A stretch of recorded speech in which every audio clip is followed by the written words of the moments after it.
When you think of Korea, what comes to mind? Maybe something like kimchi, or perhaps Korean barbecue, or the vibrant drinking culture. For me, it's our resilience and openness to change. Korea has evolved into a developed nation practically overnight. The late head of Samsung, Lee Kun-hee, famously said, "Change everything except your wife and kids." In that spirit, we continuously adapt, grow, and strive to become better versions of ourselves. But there are certain cultural aspects that people just can't seem to live without. Some of these are fascinating or quirky, and some are, well, not so great.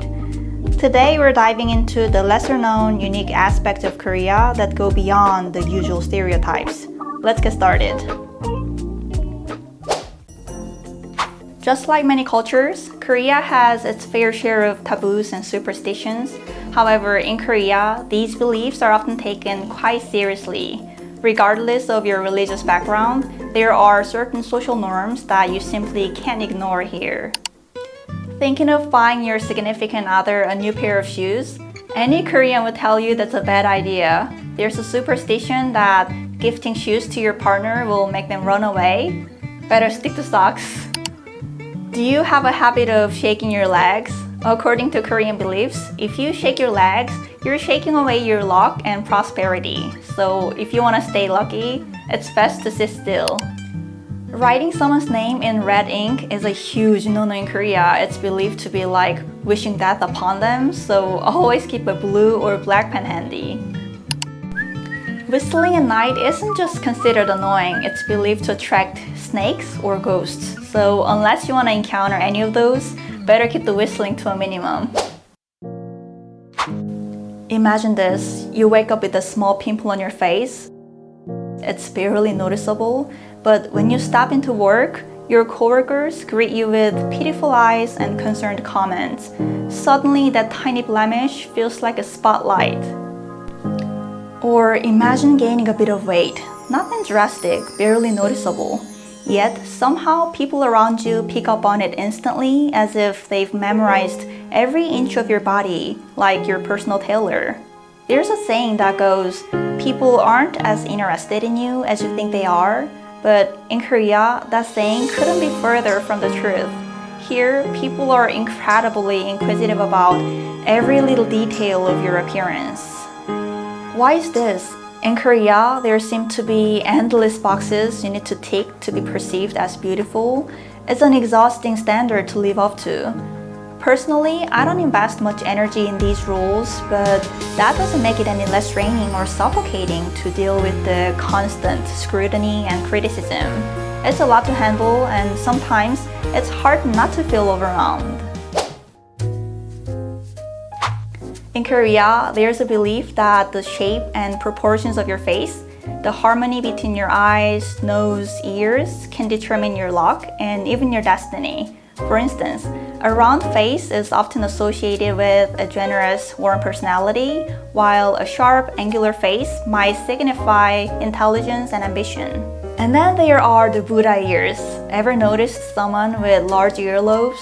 In Korean face reading, this is seen as a sign of someone destined for great wealth and fortune, a trait often associated with wisdom and prosperity.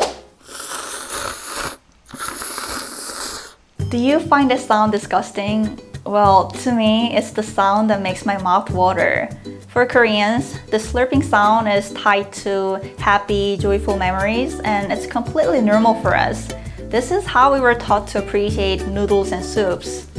Slurping isn't just accepted, it's encouraged, and since mukbang became popular in Korea, slurping noodles without cutting them in the middle has almost turned into a challenge, one that you simply must master.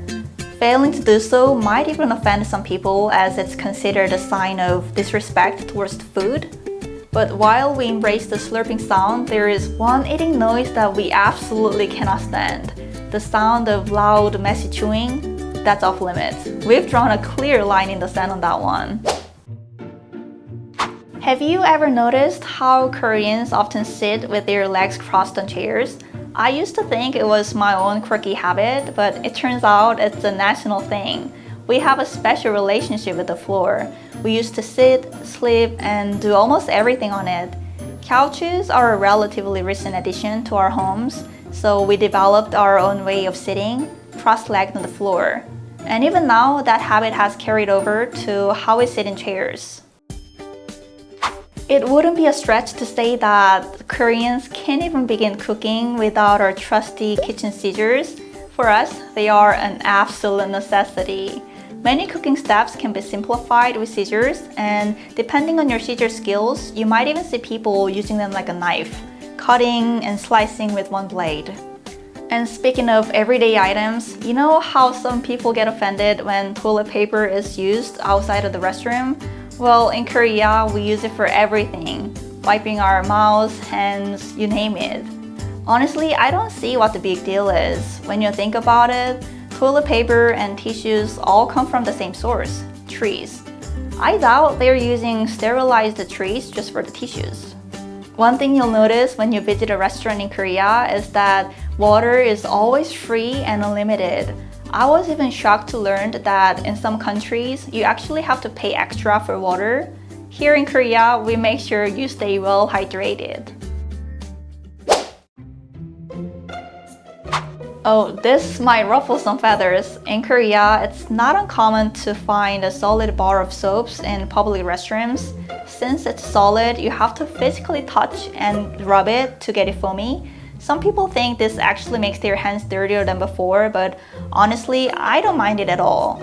In fact, I really feel that when using solid soap, my hands feel more squeaky clean than using a liquid one. If you've ever visited Korea, you've probably seen signs warning against taking photos of others without permission, with hefty fines as the consequence. Unfortunately, incidents like these have become so common that it almost feels like they've turned into a cultural norm, which is outrageous. These invasions of privacy don't just happen in public places like subway stations, they are even a problem in restrooms. Now, I know it's not all Korean men and the world is full of different behaviors, but this is one aspect that's far too pervasive. I hope this video gave you some interesting insights into the unique aspects of Korea. Thank you for watching, and I'll see you in my next video. Bye!